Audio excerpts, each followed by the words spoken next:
Hey everybody, thanks for watching this tutorial. This is Aaron from PhotoshopDemos.com, and today we're going to be looking at creating your own desktop wallpaper from the movie Twilight. And just thought that would be kind of fun. This movie's kind of popular right now. I actually went and saw it this past week too, thought it was pretty good, and I've heard from a lot of other people that the book and the movie sync up pretty well. But anyway, I want to show you a couple of key things on how to actually make your own desktop wallpaper, because a lot of times you may go online and find stuff and want to download things, but you can actually make wallpapers pretty easily and pretty quickly yourself using Photoshop, and you can do some really cool effects. So without further ado, let's go ahead and get started. So the first thing I did was I went online to look for some images, and I knew that with this being a popular movie that there would probably be some videos, some photos out there online that obviously you could probably download off of Google or wherever else that you like to search. And I did find this particular image, and this particular image is of the two main characters from the movie, and basically there's a scene where they're kind of going through the trees, and basically this is probably like a production still that was shot kind of like off camera, but anyway, I thought it worked particularly well for the kind of shot that I wanted to do for my desktop, because they're kind of both looking in a direction towards the edge, and then that way I could position them very well sort of off to the side here along with the titles. So just thought that might be kind of a nice layout. So I'll go ahead and show you how to actually get this image. Now before we do that, I do want to actually review a couple things, like how I sort of got the idea to do this. Well, I started looking for some of the other movie posters and some of the other images online for this particular movie, and there's a couple things that you may notice. And if you've seen the movie, you would obviously know, like, the whole thing is this guy's a vampire and his skin is sort of pale, and with the movie poster they actually or this is probably a book cover or a poster, basically they made his eye light up here a little bit more yellow, and obviously trying to make her skin a little bit more warm and his a little bit more dull and gray.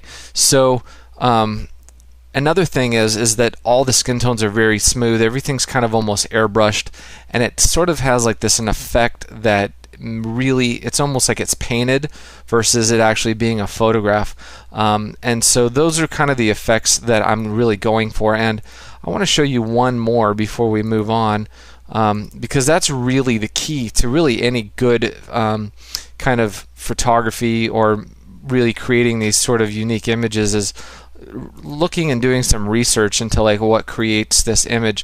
And once again, I know this is kind of pixelated, but the reason I'm zooming in is it's a really low res image, but again you can see it looks very airbrushed. Everything is really smooth. It almost looks like it's been painted from far away. It actually looks very painted, and so everything's been really airbrushed, and this is probably an original photograph that was then sort of just kind of photoshopped into this painted sort of look, stylized image. And I'll show you exactly how to get that. So let's go ahead and move on to our actual photograph, and you can see here what I've done. Now I'm going to show you how to achieve this final effect, but there's probably multiple ways you can do it. I'm just going to show you the way that I did it, and you can see that I have a variety of different layers here, different things going on, and I'm going to explain each one of those and kind of show you how I got to this effect. So the first thing that we actually need to do is start with a brand new blank background, and the first thing that we'll do is we'll look at image size. We're going to start with 1024 by 768. That's a pretty standard image size these days.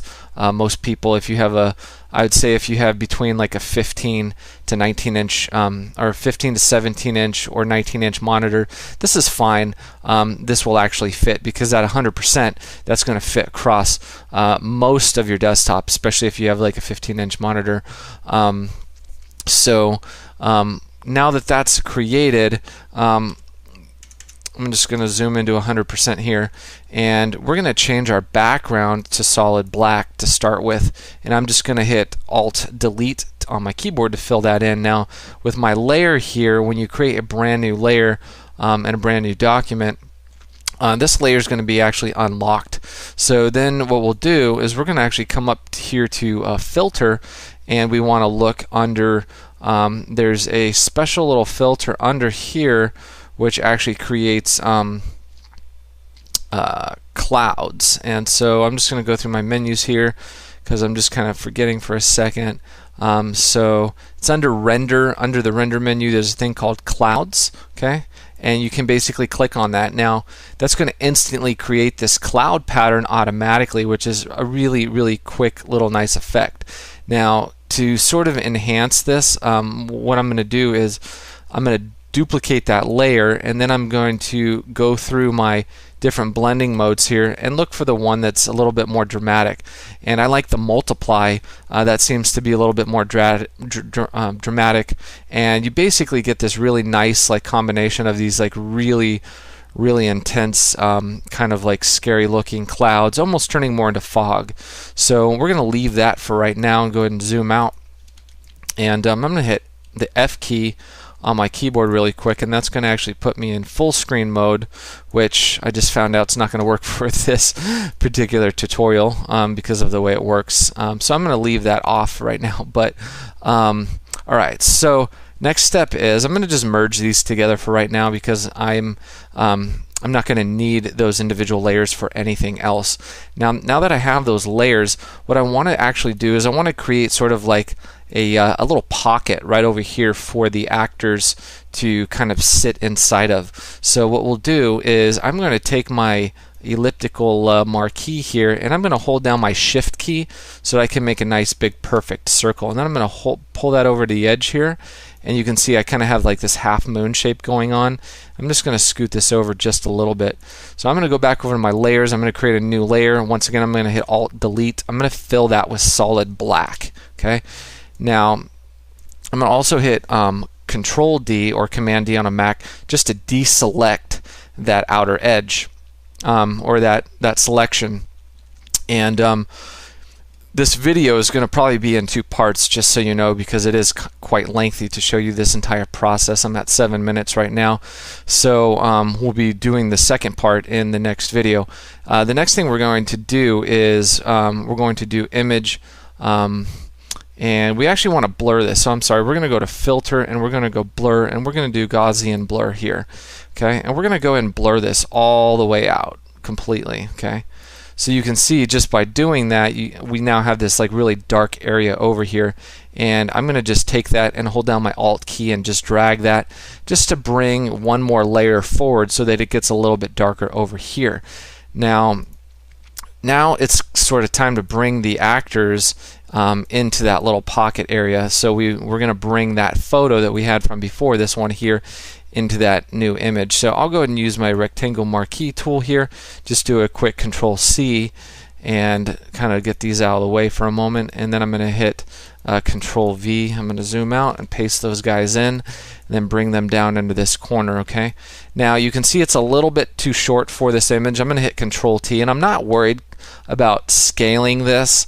I wouldn't do that if this was a print document, but because this is going to be on my desktop and I'm going to apply some other effects to this image, we're not going to notice all the pixelation quite as much. So I'm going to go ahead and hit enter on that. And the other thing is there's a little bit of a scarf and a little bit of this thing going on over here, and I don't want to see that. I'm going to scoot that right over, and that's fine because that's going to be the edge of my desktop anyway. So I'm going to cut that out of the photo.